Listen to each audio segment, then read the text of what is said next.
You can write prose, he can write prose, even I can write. But God writes poetry through you, through him, and even through me. Poetry is the shortcut to reach the subtle but tangible goal of goals, delight infinite.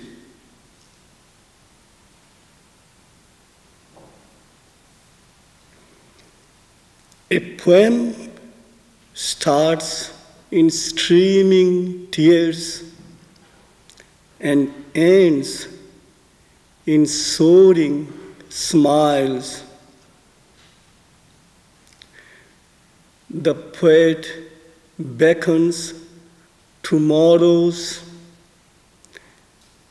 dream dawn and then transforms tomorrow's dream dawn into today's reality day.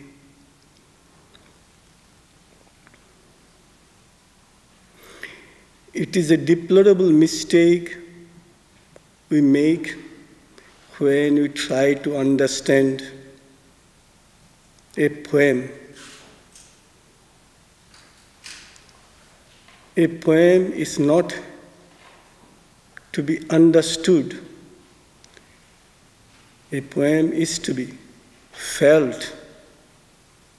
A poem is to be loved.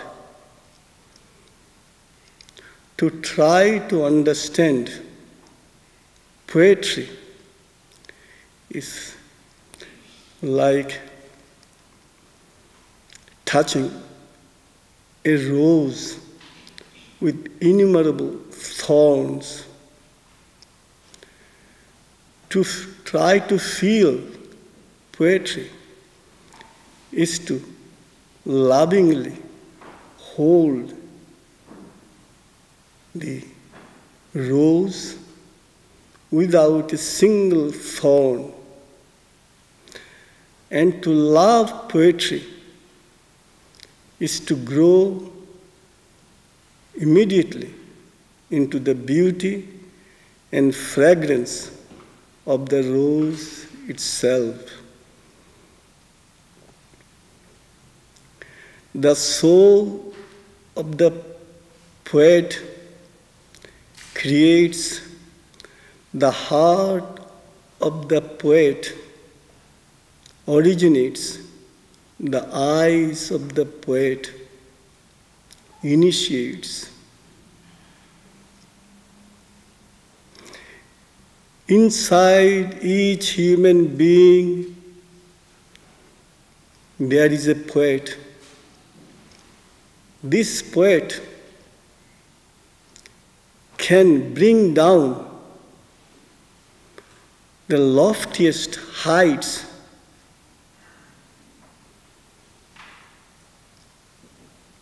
and at the same loftiest heights of truth,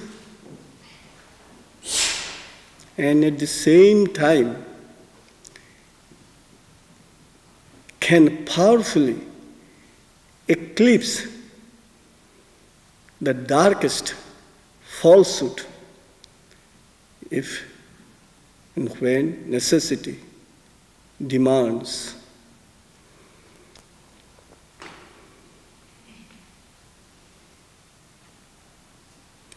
Poetry whispers. Oh, my friends, oh, my admirers, oh, my adorers, oh, my lovers, my feelings are genuine facts. My feelings are absolute truths. Poetry whispers, "Oh, my friends, oh, my admirers, adorers, and lovers."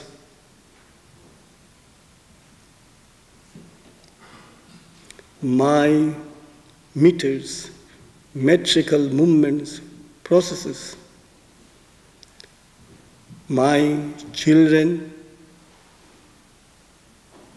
iambus, trochee, anapist, spondy, amphibrach, amphimeces, these sweet children of mine can measure the measureless lengths, measureless heights, and measureless depth. Let us embark on infinity's voyage with my children, sweet children.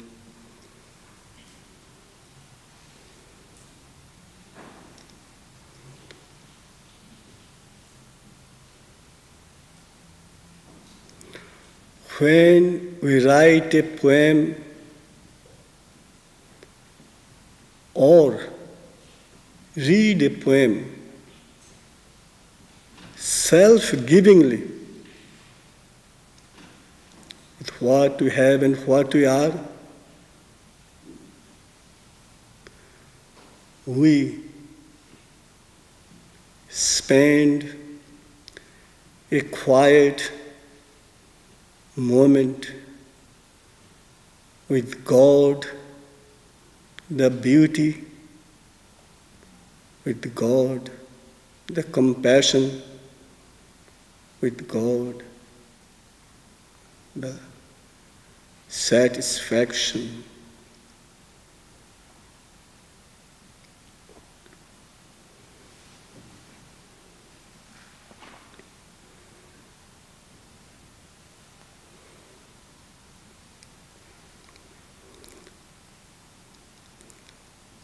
I am a poet.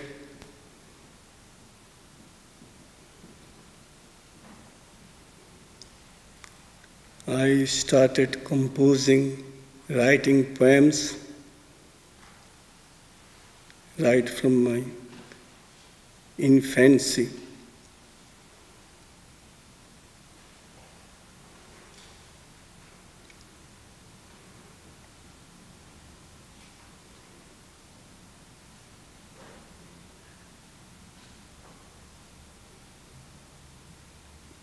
Before I write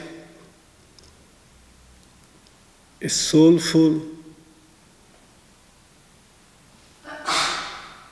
powerful, and significant poem,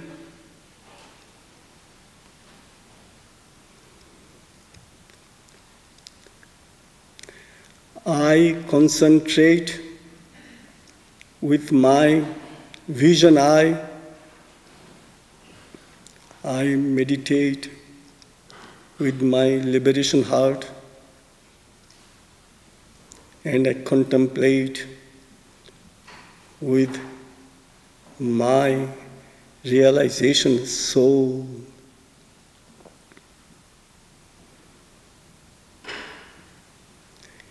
And then I focus my life camera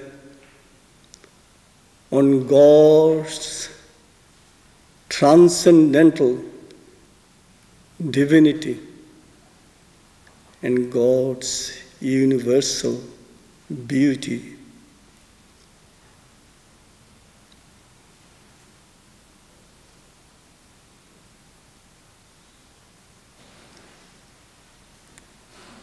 After I've written the poem to my satisfaction,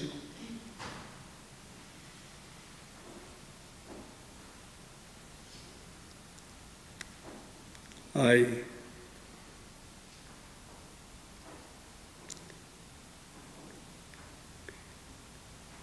soar.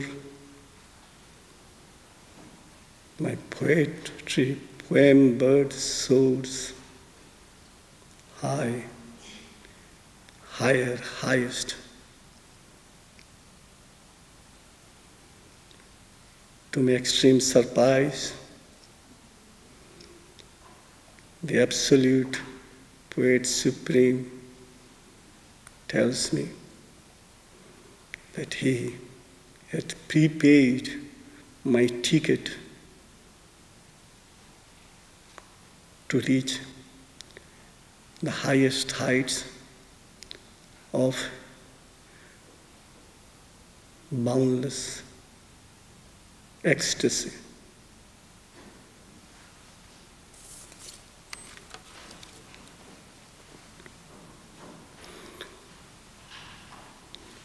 When I read a poem in absolute silence, the soul of the poem tells me, come in, come in. Ah, you have come to see the real in me, to see the real me. There are poets, ordinary poets, great poets, and again, there are seer poets. These poets are of supreme heights and of supreme reality. Seer poet. A seer is he who envisions the present, the past, and the future all at once.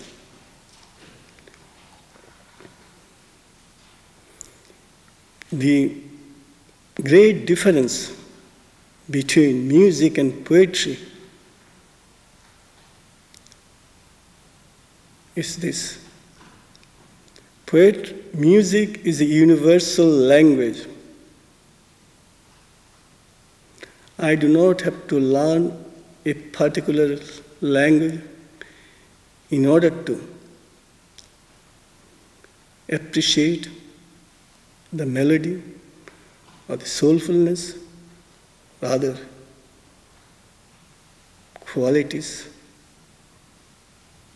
of the music, that particular language. Just because music has a universal appeal, I can appreciate, admire, and adore, and love the music.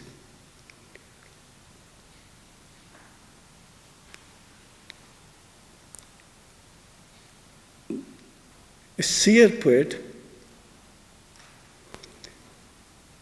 seer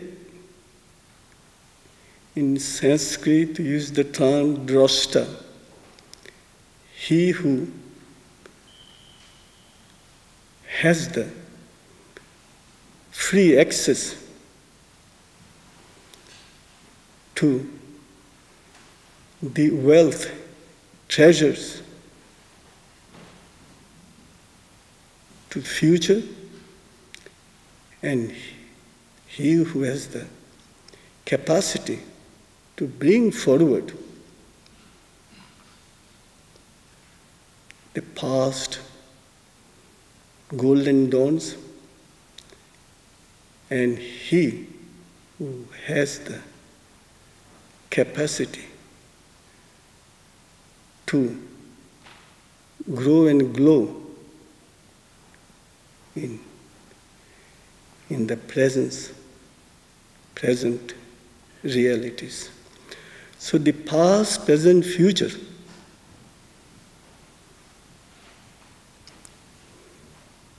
poetry can bring into our day-to-day life and give us ample satisfaction.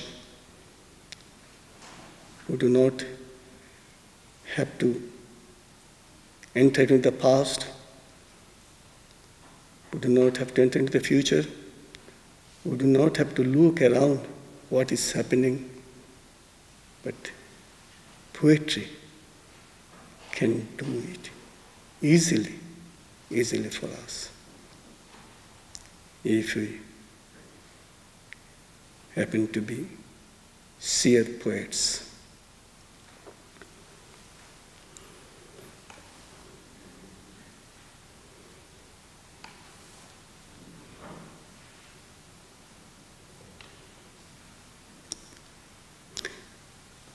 It is said that poets are born and not made. Unfortunately, I do not and cannot subscribe to this view. There are many, many poets I've seen in my lifetime who were not born as poets, but by virtue of their hearts, climbing cries,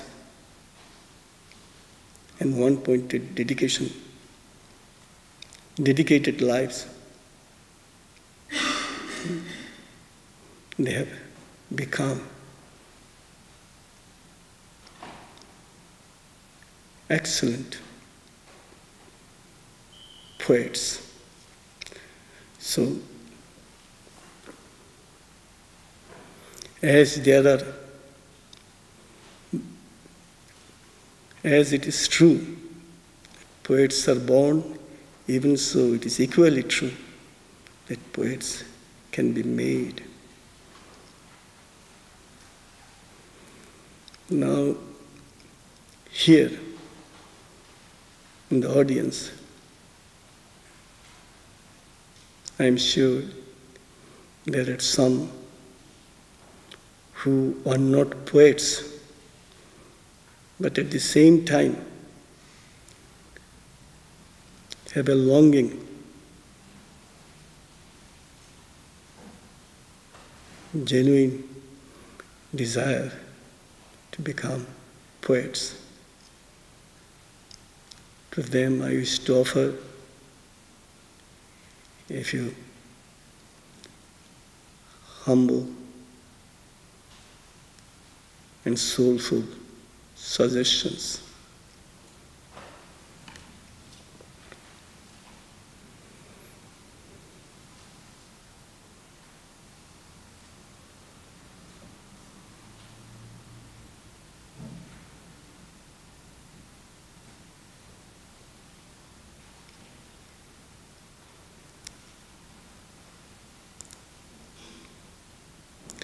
You want to be a poet. You can be a poet. You are bound to be a poet.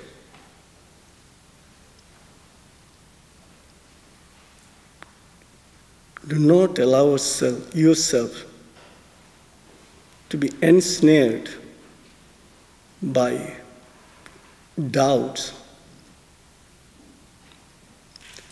self-criticism.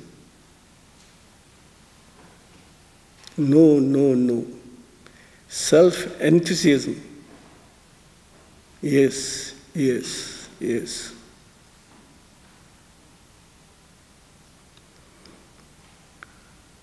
Try to free your mind for a few minutes from the coil of thought.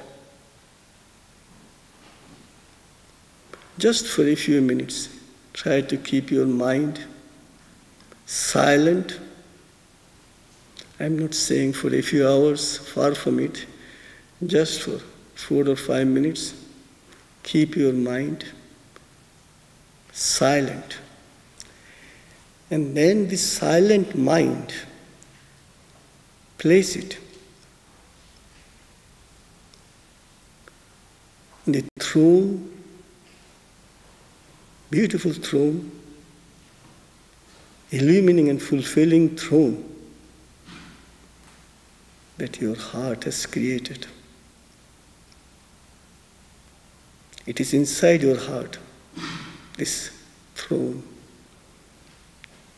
And your heart is welcoming you to sit with your calm mind, to sit on the throne of beauty, purity, and divinity, which the heart has created for you.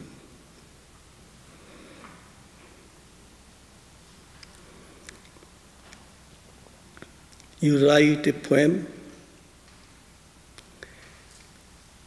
and then read it time and again, as many times you want to. But each time you read, you try to increase your heart's joy.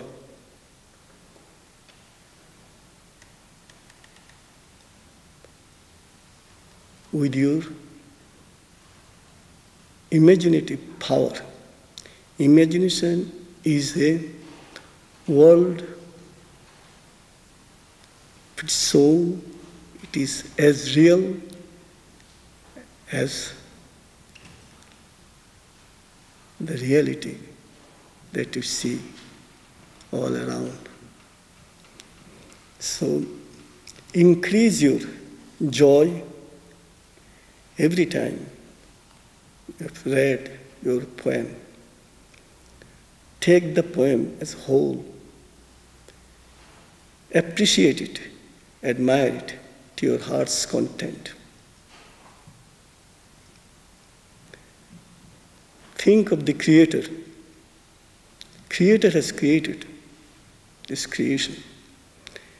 He has created, he is observing his creation, and he is enjoying his creation. Exactly the same way you create a poem, observe it, and enjoy it. You are the creator, you are the observer, and you are the enjoyer.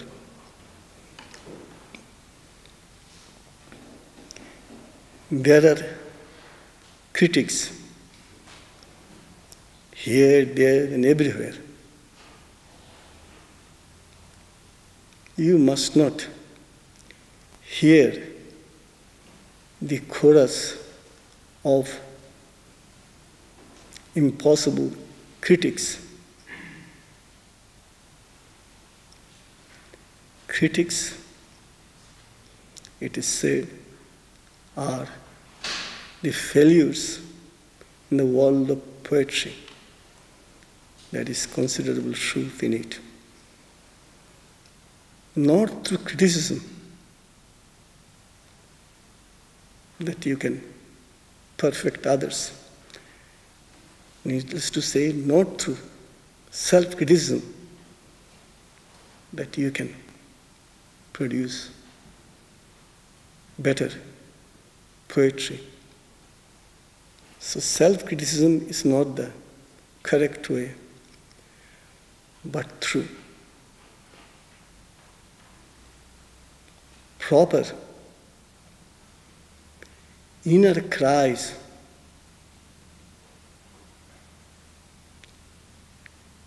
through self-searching, self-illumining attitude,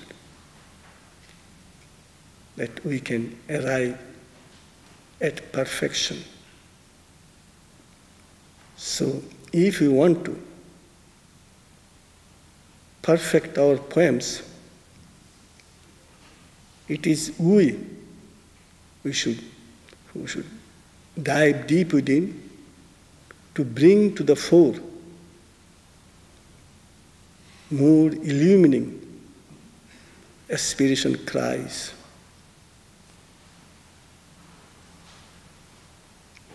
what we need at every moment is enthusiasm in measureless measure and not criticism by others or self-criticism.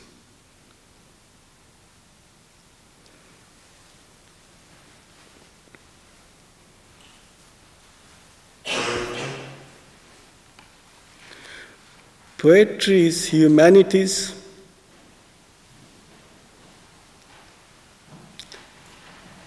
aspiration, cry, and poetry is divinity's satisfaction, fruit.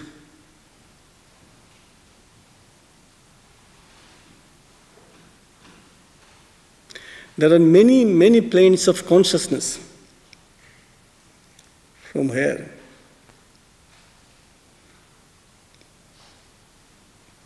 Poems can descend. And again, the poet also can climb up like a bird, high, higher, highest, and enter into these planes of consciousness and bring down the loftiest truths, light, and delight.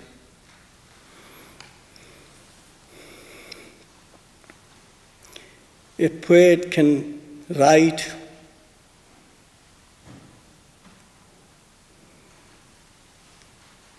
a poem from the mind proper.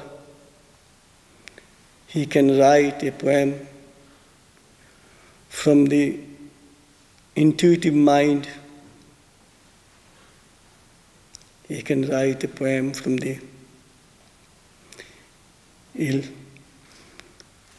higher mind. He can write poems even from the over mind.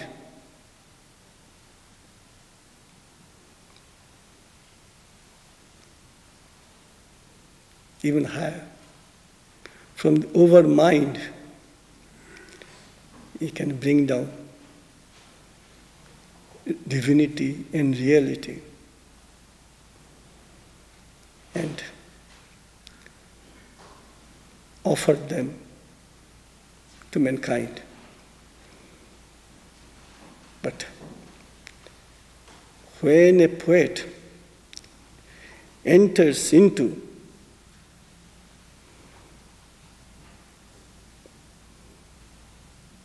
Shod, Chit, Ananda consciousness, existence, consciousness and bliss,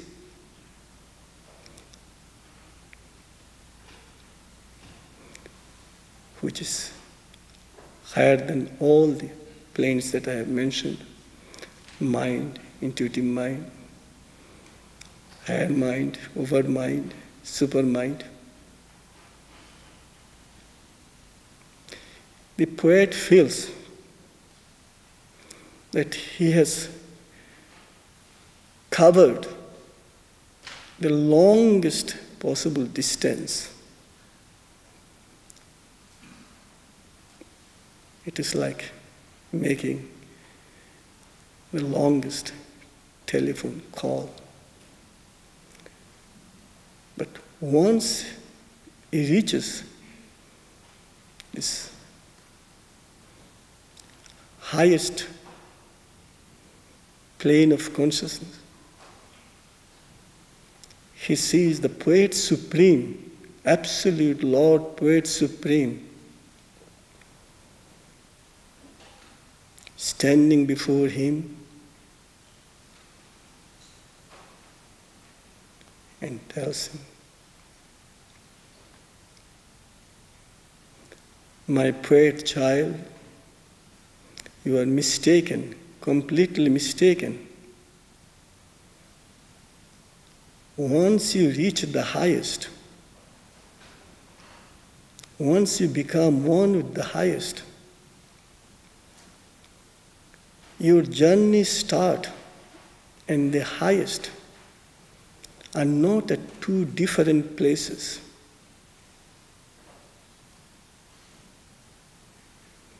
So, it is not the longest telephone conversation, telephone call. You can call it a local call or next door call. On the strength of your heart's immense cry, you as a poet have reached the ultimate heights. Once you reach the ultimate height,